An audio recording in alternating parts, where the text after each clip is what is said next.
ووقتها ده كان أول مرة في حياتي أستخدم فيها نظام لينكس، وما كانش أي نظام، كانت الأسطورة باك تراك.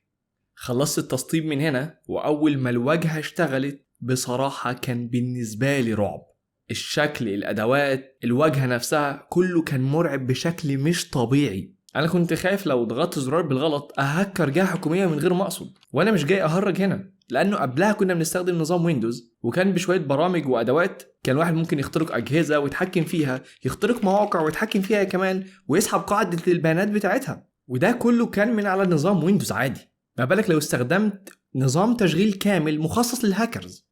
حتى شكل التنين او اللوجو لوحده كان بيزود الادرينالين في جسمي. انا قعدت اسبوع كامل خايف افتح التيرمينال. هو يعني ايه التيرمينال دي؟ سيبك من التيرمينال وخليك في التصوير، الله يسهل لك.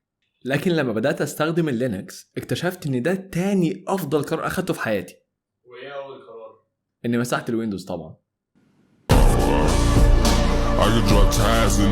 طب واللي وراك ده مش ويندوز؟ يا عم خليك في حالك وخلينا نكمل. طبعا ما ننساش الناس في كل حته بتنزل ميمز على لينكس، زي انه مثلا يقول لك دول بشكل بتوع لينكس لما يجوا يفتحوا مثلا متصفح وحاجات تانية كتير. انا جمعت لك شويه ميمز تقدر تشوفها على الديسكورد.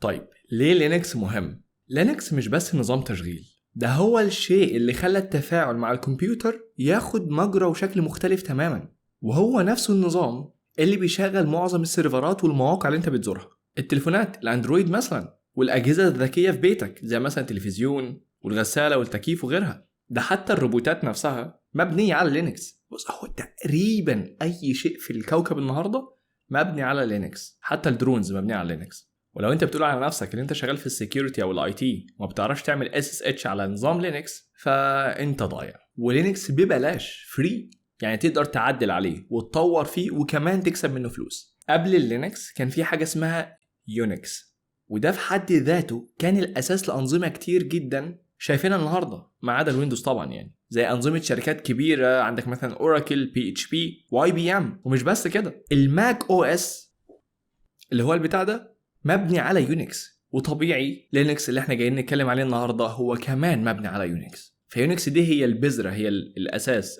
العملاق المؤسس. توزيعات لينكس نفسها كتيره، انت ممكن تختار فيها اللي يناسبك. طبعا عندك مثلا اوبونتو، ده في منه 3 نسخ، السيرفر والديسكتوب العادي اللي هو زي اي ديسكتوب او اي كمبيوتر عادي. عندك فيدورا، ده اشبه بالويندوز شويه. وكمان عندنا ديبيان، مليان تولز ومستقر، وينفع كمان للسيرفرات اللي هي بتبقى شغاله 24 ساعه طول السنه من غير اي مشاكل.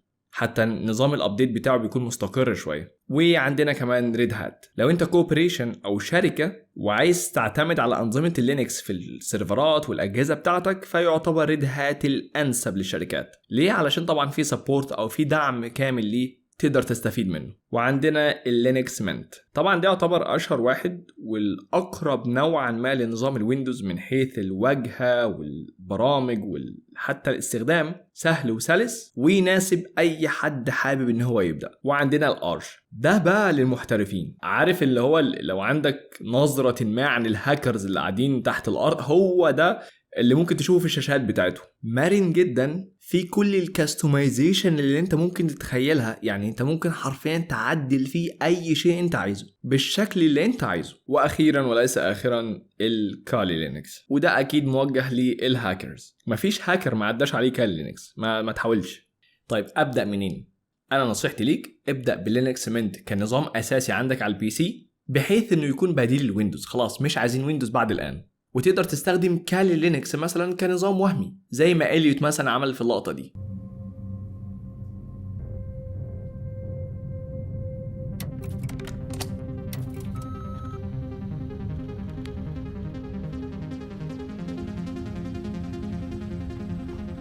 كان عنده نظام منت كنظام أساسي، وفتح الكالي لينكس كنظام فرعي يستخدم التولز اللي فيه. لكن بشكل عام مش هتشوف ويندوز.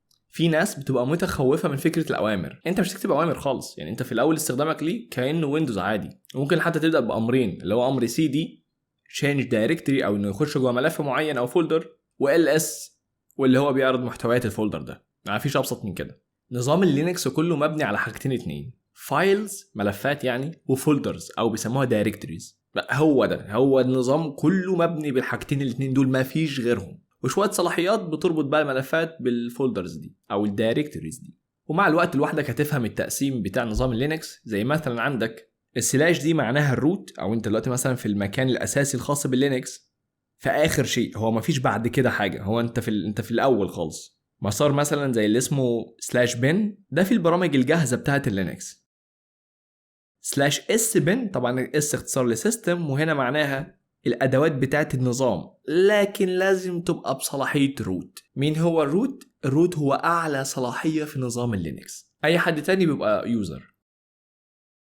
وعندك حاجه زي الهوم، وده يعتبر بيتك كيوزر. طبعا انت مش محتاج تعرف غير دول دلوقتي. الموضوع بسيط جدا، كاني بالظبط على ويندوز بشرح لك ايه الفولدر بتاع الداونلودز ده بيبقى فيه ايه، والفولدر بتاع الديسكتوب ده بيبقى فيه ايه، والصور نفس الشيء. لكنكم تحبون ويندوز زي بتوع الويندوز انتوا. وصدقني اول ما تبدا تتعود على التيرمينال والاوامر هتلاقي نفسك بتاخد مثلا سوفت وير، لعبه، برنامج او حاجه زي كده، تعمل لها اناليسز او تحليل وتطلع الثغرات والمشاكل اللي فيها في اقل من 5 دقايق. في كميه باور مش طبيعيه يا جماعه في الكنترول ده او في الحاجه دي، واللي هي طبعا استخدام لينكس. وطبعا هنتعلم نشوف ده مع بعض في الحلقات الجايه. في حاليا منصه اسمها اوفر ذا واير، دي فيها تحديات. انا نصيحتي مني ليك ابدا بحل تحديات اللي اسمها بانديت 0، بانديت 1 الى اخره، وشوف هتقدر توصل لفين مع حل التحديات دي كلها. ودي هتعلمك ازاي تستخدم اسرار اللينكس بكل بساطه، وصدقني هتلاقي الموضوع ممتع جدا. في توزيعة معروف ان هي الاكثر امانا وسرية، ودي اللي بيستخدموها الهاكرز والناس المطلوبين. انا ما ذكرتش اسمها، بس لو انت عارفها حطها في التعليقات عشان نعمل عليها حلقة الفترة الجاية. وما تنساش طبعا تنضم للديسكورد عشان تاخد الرانك الخاص بيك بناء على خبرتك كهاكر طبعا.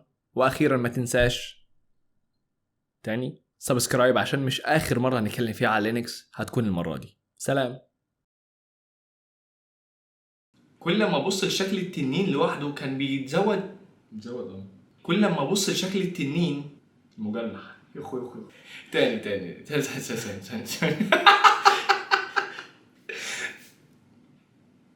طب تنسى يا عم. يا لهوي على النبي. لكن لما بدأت استخدمه اكتشفت ان اللينكس لا، الدبانة هي اللي اوسخ قرار في حياتي.